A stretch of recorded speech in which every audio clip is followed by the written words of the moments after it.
not made it to an area of interest, and I predicted the move to perfection. It happens.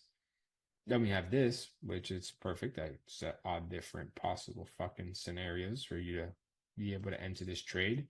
Either at the shift, on the pullback retest, on the lower time frame, here. And enter all of them. They're all perfectly fine.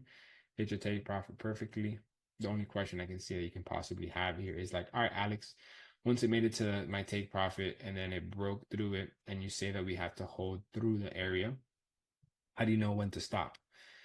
Great question, without you even asking it, because I know you might have it. So the question is, okay, Alex, we made it up here to this area and we broke through the take profit. You say to never put a take profit. How do we know to then, like, when the fuck do we actually then take profit? Well, it's when you start seeing a shift of structure on the push. So this is how the push will look like, I don't know, on the daily, right? This is where you're going to look to buy. And here where you look to buy, let's say this is your take profit up here. Now on this push that you're going to get here on the 15-minute time frame, there's going to be structure. And if this shit blows through your take profit, cool. You keep holding it, keep modifying it because this move just keeps going up. And as soon as you start seeing a shift of structure, so this keeps going because it's still bullish. As soon as you start seeing a shift of structure and that now it's bearish, okay, cool. That's now your indication that you want to get out of this trade, because this trade is now potentially going to have a pullback to then create the next higher low leg. So then it has the next higher high leg.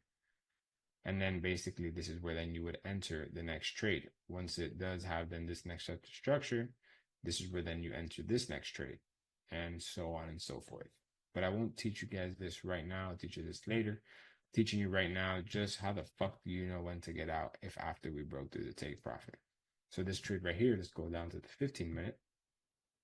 And the 15-minute, this would have been the higher high. This would have been the higher low. This would have been the new higher high because we clearly body closed above it. And since this is the new higher high, when we body closed under it, you could have then be interested in executing this trade and getting the fuck out of there. So you could have gotten this trade out right around this area for a 1 to 2.3. And basically this trade is now going to keep going bearish into this area. And then once we have a shift, you then buy it again right here.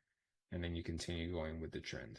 Now you don't obviously buy it right now here. There's a different way on how to do that, and I'll explain to you then. But for now, we're only looking at the take profit. So that's your only possible question you could have here. And then on AUD USD trade just takes a while. That's really it. Do you enter here? Sure. Do you enter there? Once you have the shift of structure and then you have your engulfing, you enter the trade, and that is it. And then you fucking set and forget. If all this makes sense, say, by the way, these are the last results. I don't know if I shared them, 99%. If all this makes sense, say yes. If not, say no. Come on, let's make it 100% pull. Don't fat finger it. Don't fat finger it.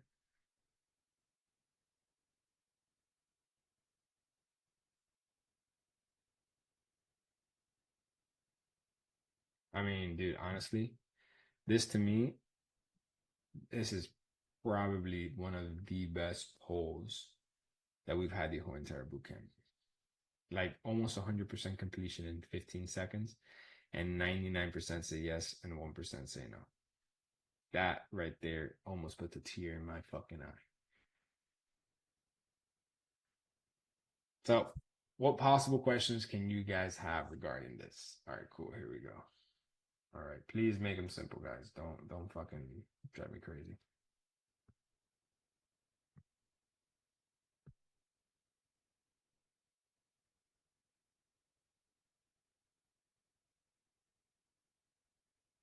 All right, here goes the first one. All right, I have to turn off the chat because it's getting spammed. Question about stop loss. Let's say I wanted to do $1,000 trade. Is our stop loss size $1,000 divided by the amount of pips? AKA is the amount of stop loss 50 pips, for example, meaning each pip. I don't fucking know what you're saying, dude. All I know is this. I don't know how big your account is. Let's say it's $10,000 and you want to risk $1,000. You put $1,000 here. You put your stop loss for 50 pips. You click calculate, and that is your lot size. If you have $5,000 in your account, It's the same fucking lot size. The only thing that goes up is how much you're risking of the account percentage wise. If you have $4,000 in your account, you're gonna risk 25%, but if you notice the stop loss is the same because the pip amount is the same, so the dollar amount is the same.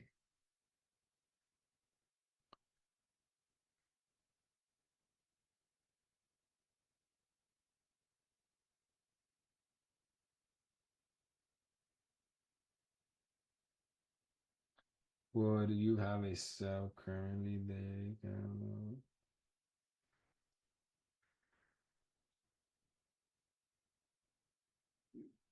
So all the questions that I've seen so far is, was this a good entry? Was this that? And I think I already answered that. Was Euro USD a good entry? It was a great entry. It was just got waked up with it.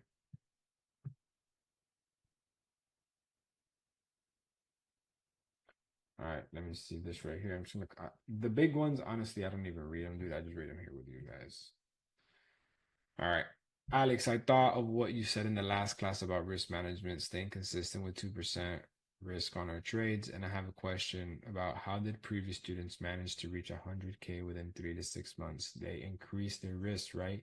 Do you know to what level, how they increased it? Thank you. It's an important part that we deserve to hear about, considering the stories were involved in the product pitch.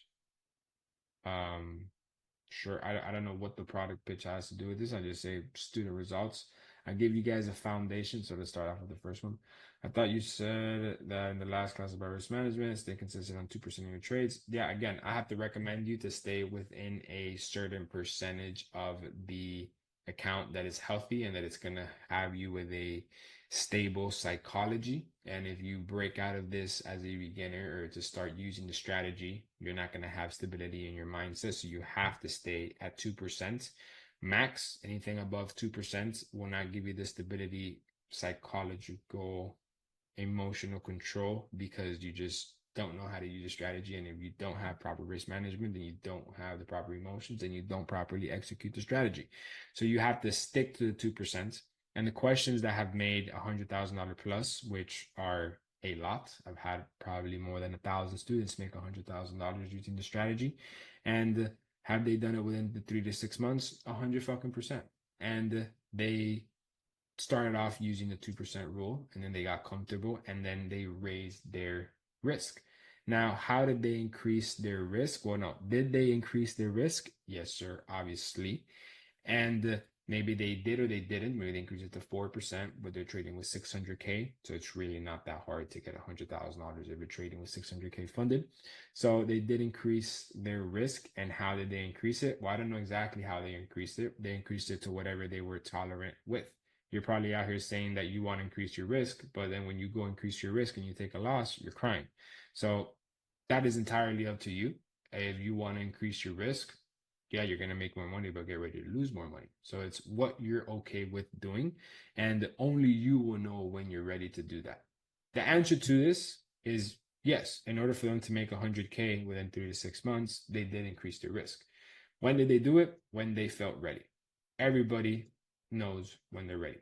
If you raise your risk and you start bitching because you lost more money, well, then don't raise your risk, lower your risk. I have to create like that. That to me is a degenerate question, meaning you're not satisfied with making the 2% that you risk. So then, to me, you're not ready to raise your risk. You're supposed to raise your risk organically, naturally. It comes because you understand the strategy, you understand how to use the market, not because you want to make more money. When you get the strategy and you get the markets, money will come on its own. Don't do it for money because then you won't make any. Again, I'm gonna start kicking people out if you start spamming the questions. I see a bunch of people here spamming. Guys, don't spam, please. Literally, I'm ignoring so many of the people that are spamming. Okay, let me do some of this right here.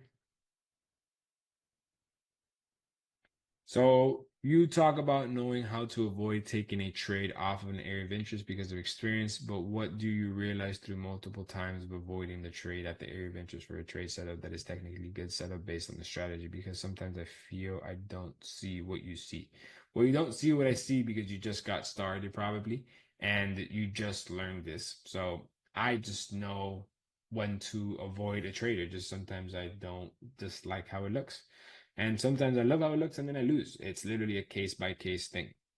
And at the end of the day, it goes back to what I said originally. I don't want to take all these trades at the same time because I'm technically taking the same trade because they all have, or the majority of them have the USD. I just decide to pick one of them out of all of them. Sometimes I pick the right ones, sometimes I pick the wrong ones. Feel like you're only judging me based off of my wins, but you're not judging me based off of my losses. You're only looking at the pro when I make money and you want to know how to do that every time, but you're not giving a shit about when I lose money and I pick the wrong one. You're like discrediting that. I feel like that's wrong.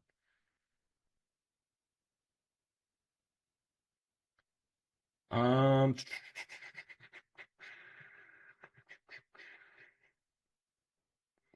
Please talk about taxes. No, sir. Okay, let me see this one. It's literally making so much sense to me now. I managed to catch USD CAD yesterday and avoid all the others where before I would have been itching to take to enter the trades. Yeah, that's literally the whole point of the strategy as well. Again, I keep repeating the same thing, but it's so important for you guys to know that you know exactly where the market is. So you know that you don't have to jump into a trade immediately. You know it's not gonna go anywhere. Like you gotta just set and fucking forget, wait for the trade to come to you. So I'm glad that you caught USD CAD and that you avoided the other ones. And now you know that you don't have to be itchy to catch the trades. It's literally just gonna be it's only gonna get better with time. All right, let me add this one.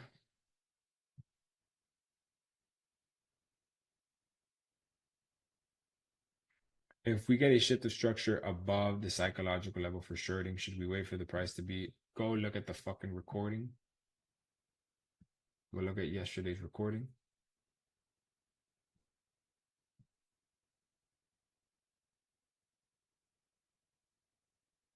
Okay, let me see this one. These are all curious questions, which I think I already fucking answered, but okay.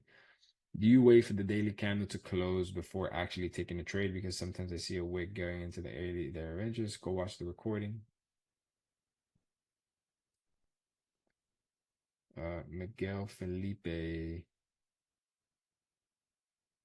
Alex, could you please go over the percentage on the checklist? I watched the video twice, but when you at 10% on the trend, it goes from, but when you at 10% on the trend, it goes from 125.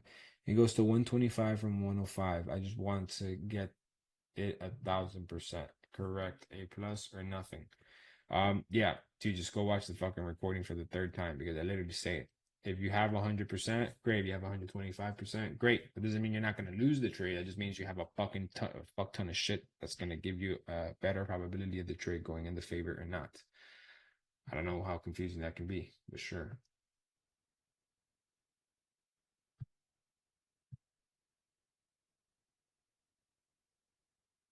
Only aha moment. Congrats, bro.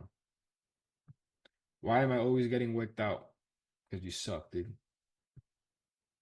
Nah, bro, I don't know, bro. Fucking this part because you're probably not putting the stop loss right now. I don't know. Okay. You guys can ask some more questions.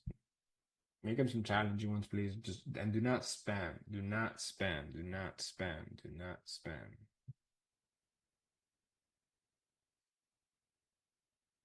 Has a trade ever jumped to your take profit or stop loss? No, never. I've never had a take profit or stop loss. You dive deeper into patterns. Yes, just want to get through all these questions and then we're gonna move on. All right, just turn off the chat. All right, look, this is a great question. It's a curious question and it's a valid one, right? I just like copying them so you guys can read them with me because I feel like it makes more sense sometimes. Like, if you have all confluence on a Sunday night, would you take the trade? Fantastic question, Manuel. The answer is no. You will not take a trade on a Sunday ever, and you will not take a trade on a Friday ever. You only take trades London session to Monday. So Sunday night, technically Monday morning, because that's when the London session kicks in for Monday. And the last trade you can take is in the last London session of Thursday. So I'm gonna write this down. Take your time, take your time. No trades on Sunday. So if you have all confluence on Sunday night, will you take the trade? No. No. You can only take it in London session of Monday. So the session technically late into so after Sunday night, it's 12 o'clock, 1 in the morning. Boom, you can take a trade from there. That's the first trade you can take of the week. The last trade you can take of the week, I'm going to say it again. The last trade you can take for the week is on Thursday, ending London session. The last London session of the week. There it is. The first trade you can take of the week, if all your confluences are there, is the first London session of the week.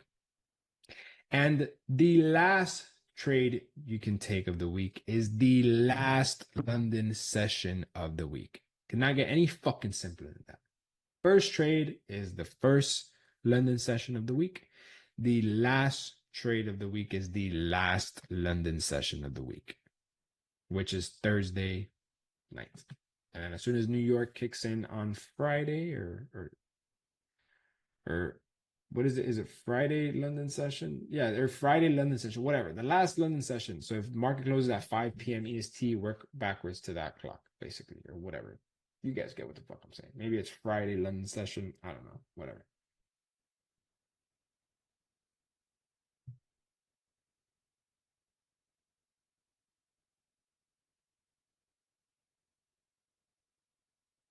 Okay, let's see this one.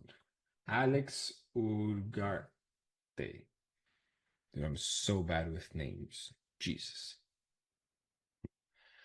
What's the best way to follow the checklist and create a balanced schedule for reviewing charts without feeling overwhelmed? Should we start focusing on just one or two charts to avoid the temptation of FOMO when trading? I'd love to hear your thoughts on this approach. Great question, Alex. So the best way to follow the checklist and create a balanced schedule for reviewing your charts without feeling overwhelmed is going to be by simply following the trades that I gave you on Sunday swings. What we just did on this last Sunday swings is what every single Sunday swings is going to look like. I'm going to tell you exactly what markets you need to look for and exactly what you need to look for in these markets. So you should not feel overwhelmed. And it should be very easy for you to follow the checklist and be balanced because I'm telling you where to go look at it and how to go look at it. So that's how you're going to avoid temptation and FOMO with day trading. Answered your fucking question to perfection, brother. We share the same name, man. You know, that's love right there. Give me 1 second, guys.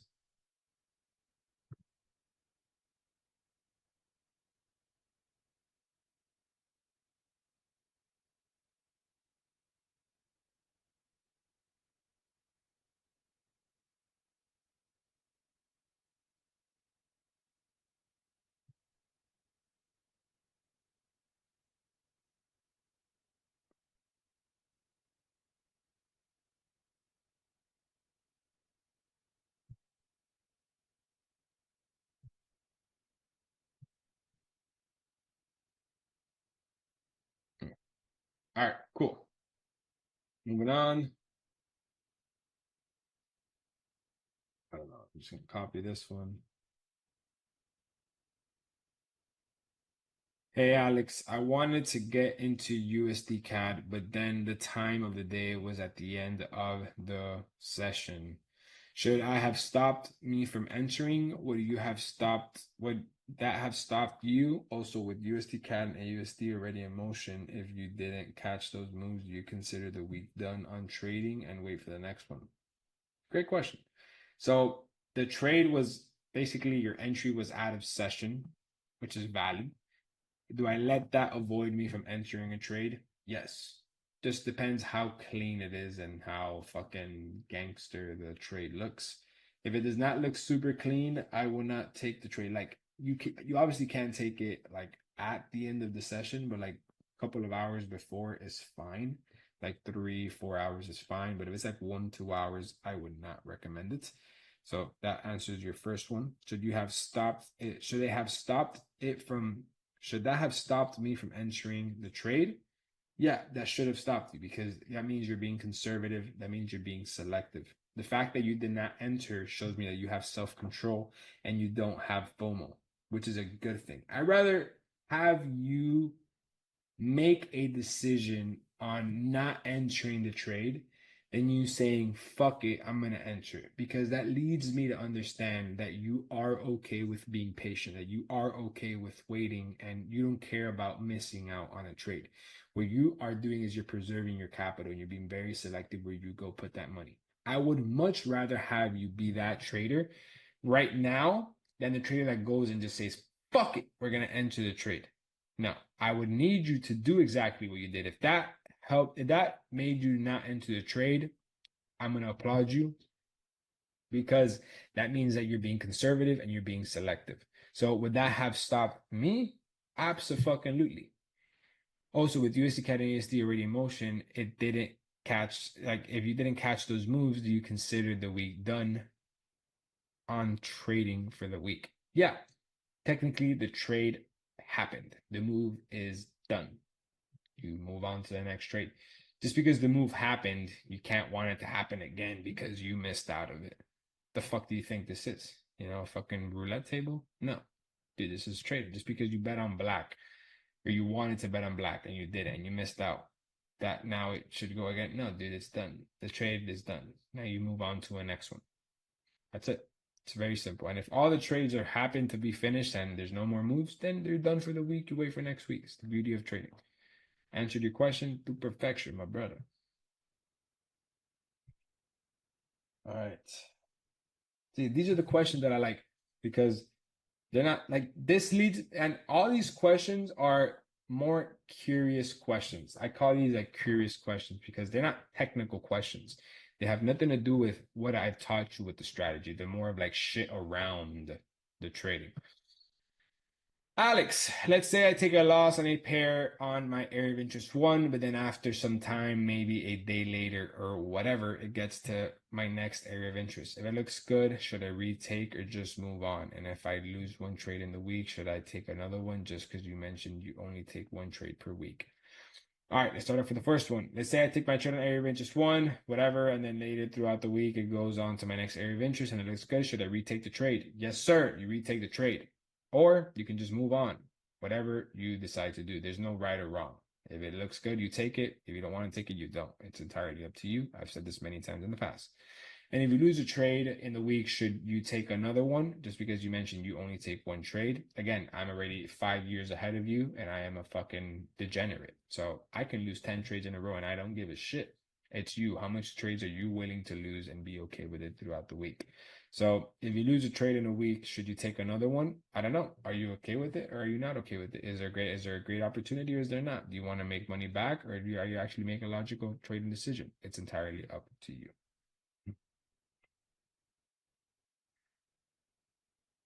Again, curious questions.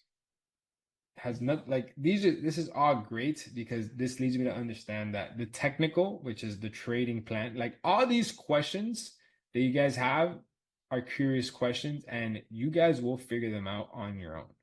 And I want you to figure them out on your own.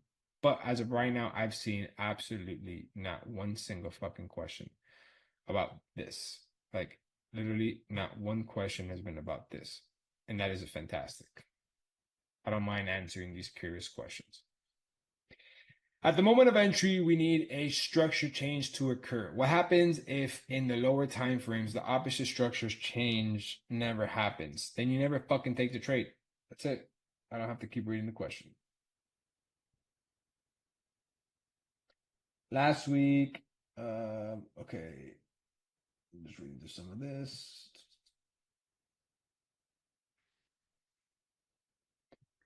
If we break take profit one, can we shit the stop loss to take profit one? Go watch the recording. I answered that question. What is your criteria for the best trade? Once all of these things check out.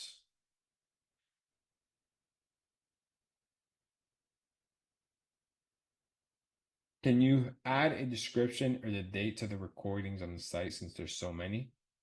No. Go put in the work. Okay. What do you count as a real touch? Go watch the recording. No questions. Yeah, there's no technique. There's no questions on this shit because it's fucking impossible, honestly.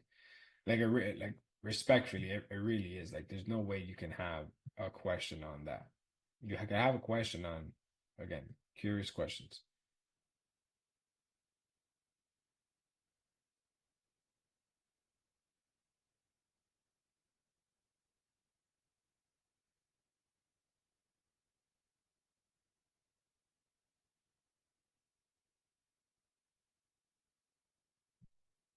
All right, here we go. This one just started off funny, so I'm just gonna